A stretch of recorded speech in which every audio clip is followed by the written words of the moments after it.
Assalamu alaikum. Start in the name of Allah, the most beneficent and the most merciful. This is me Hidayatullah Khan, an English mentor, and today I am delivering my lecture to both FA, FEC and metric students, and the topic is verb. So basically the definition of verb is a word that shows an action or state of being. ठीक है, तो इस तारीफ़ को अगर देख लिया जाए तो इसमें दो चीज़ों का जिक्र है। एक तो एक्शन है और दूसरा स्टेट ऑफ बीइंग है। ठीक है, एक्शन मींस जो काम वगैरह होता है ना, जिस तरह हम कहते हैं कि किसी काम के करने को, ठीक है, तो ये एक्शन हो गया। एंड स्टेट ऑफ बीइंग या किसी काम का होना होना जो है ना, ये स्टेट ऑफ बीइंग हमें दिखाता है। स्टेट ऑफ बीइंग जो है ना, ये हमें ये दिखाता है कि जो काम हो रहा है ना, उसकी पोजीशन क्या है।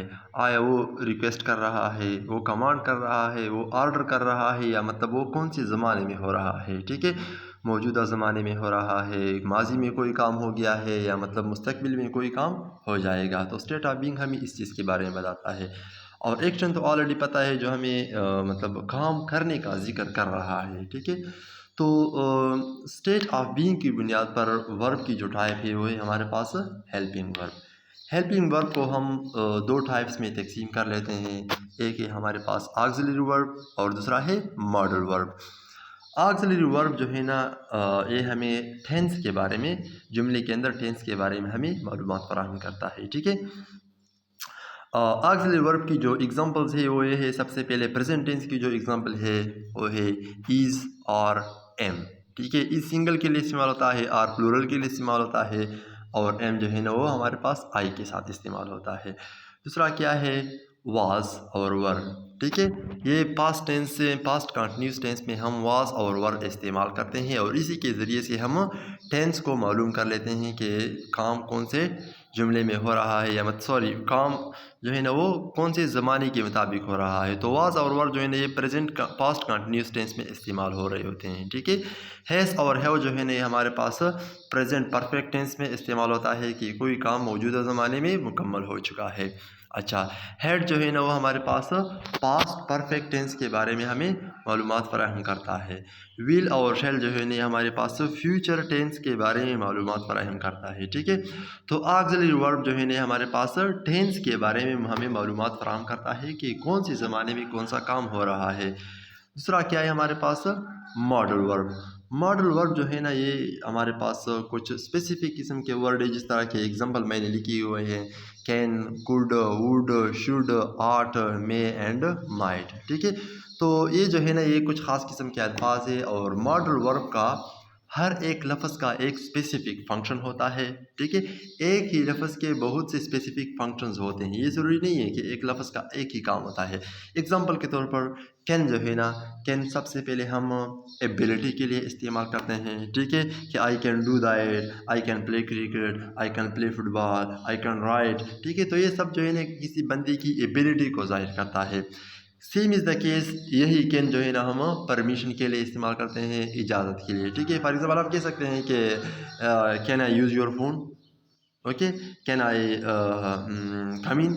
ओके, तो इस तरह के अल्फाज जो है ना, कैन हम परमिशन के लिए इस्तेमाल करते हैं, कैन जो है ना वो पॉसिबिलिटी के लिए, कैन जो है ना वो हम एबिलिटी के लिए भी इस्तेमाल कर सकते हैं। सेम इज़ द केस, अगर आप मे को देखें, मे जो है ना परमिशन के लिए इस्तेमाल होता है, मे कम इन। यही मे जो है ना हम पॉसिबिलिटी के लिए इस्तेमाल कर सकते हैं कि for example it may rain today, शायद आज बारिश हो जाए। ठीक है, तो मॉडल वर्ब जो है ना, ये हर एक का एक डिफरेंट फंक्शंस होते हैं। इसके लिए मैं अलग सा एक वीडियो आप लोगों के लिए बनाऊंगा। ठीक है, तो हेल्पिंग वर्ब में हमारे पास ऑक्सिलरी वर्ब आता है, मॉडल वर्ब आता है।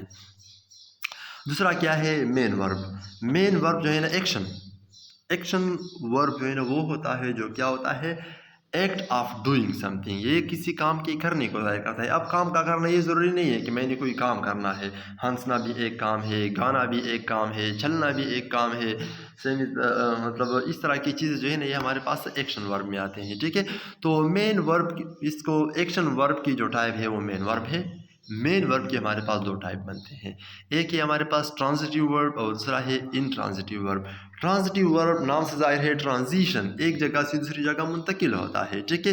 तो ट्रांजिटिव वर्ब वो वर्ब होता है जहाँ पर जब हम कोई ट्रांजिटिव वर्ब किसी जुमले के अंदर इस्तेमाल करते हैं, ठीक है, तो अगर हमारे पास उसी जुमले में इसी वर्ब का ऑब्जेक्ट मौजूद नहीं होता है ना, तब तक हम कोई मानी नहीं निकाल सकते, ठीक है। तो इसलिए जो है ना ये ट्रांजिटिव वर्ब हो गया। So we needs an object for a complete meaning, यहाँ पर मुकम्मल मानी निकालने के लिए हमें ऑब्जेक्ट की ज़रूरत होती है। तो यहाँ पर हमें मुकम्मल मानी की ज़रूरत होती है, ठीक है। फॉर एग्ज़ाम्पल यहाँ पर मैंने एग्जांपल लिखे हुए हैं कि the boy kicked a ball, ठीक है। अब अगर मैं अ बॉल का लफ्ज़ इस्तेमाल ना कर दूँ, अ बॉल जो है ना एक ऑब्जेक्ट हो गया ना। So the boy kicked what, बच्चे ने लात मार दी, किस चीज़ को लात दी, हमें मुकम्मल मानी नहीं रहता है ना। तो अगर मैं कह दूँ कि बच्चे ने बाल को लात मार दी, तब हमें कंप्लीट मानी मुहैया कर लेता है, ठीक है। या ट्रांजिटिव वर्ब वो भी होता है कि हमारे पास सब्जेक्ट कोई काम करता है और उसी का असर ऑब्जेक्ट पर वाक़या होता है, ठीक है। तो ये हो गया। And second example is he showed me a pen, ठीक है। ही शोड मी व्हाट, अगर मैं अ पेन जो है ना ये एक ऑब्जेक्ट हो गया ना, अगर मैं अ पेन का लफ्ज़ इस्तेमाल ना कर दूँ तब वो हमें मुकम्मल मानी फराहम नहीं करता है, ठीक है। So that's why we need an object at a transitive verb, okay. Second is intransitive verb. Intransitive verb is a verb where they don't need an object for their complete meaning, okay, जहाँ पर मुकम्मल मानी निकालने के लिए हमें object की ज़रूरत नहीं होती है, ठीक है। शी इज़ सिंगिंग, या नो इट्स क्लियर यार कि वो क्या कर रही है, वो गाना गा रही है। अब मुझे ये ज़रूरी नहीं है ना कि वो किस किस्म का गाना गा रही है, वो सैड सॉन्ग गा रही है, वो कोई खुशी की गीत है, क्या है।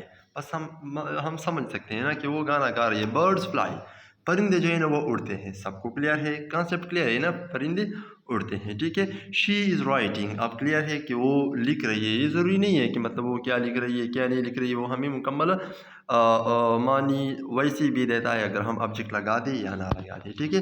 तो ये था हमारे पास डिफिनीशन के मुताबिक स्टेट ऑफ बीइंग और एक्शन के टाइप। सेकेंड अब क्या है, वर्ब, यहाँ पर मैंने चूँकि टेंस लिया हुआ है ना, टेंस नहीं है यहाँ पर, ठीक है।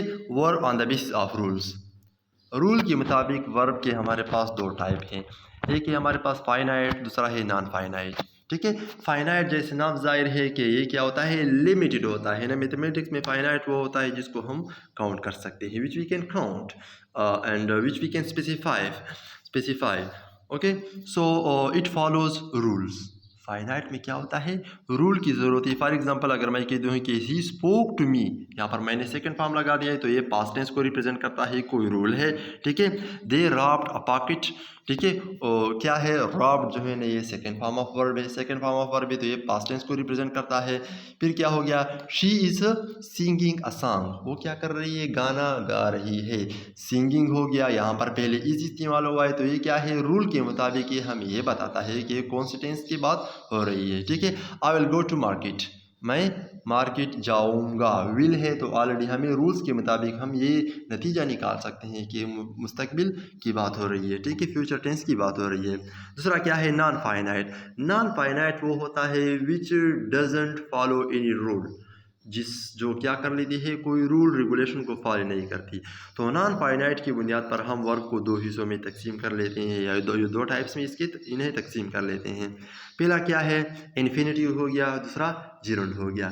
इन्फिनिटिव क्या होता है, इन्फिनिटिव का सबसे पहला फंक्शन ये है कि जुमले के अंदर नाउन के तौर पर काम करता है, होता वर्ब है लेकिन इसका फंक्शन क्या होता है, एज अ नाउन होता है, ठीक है।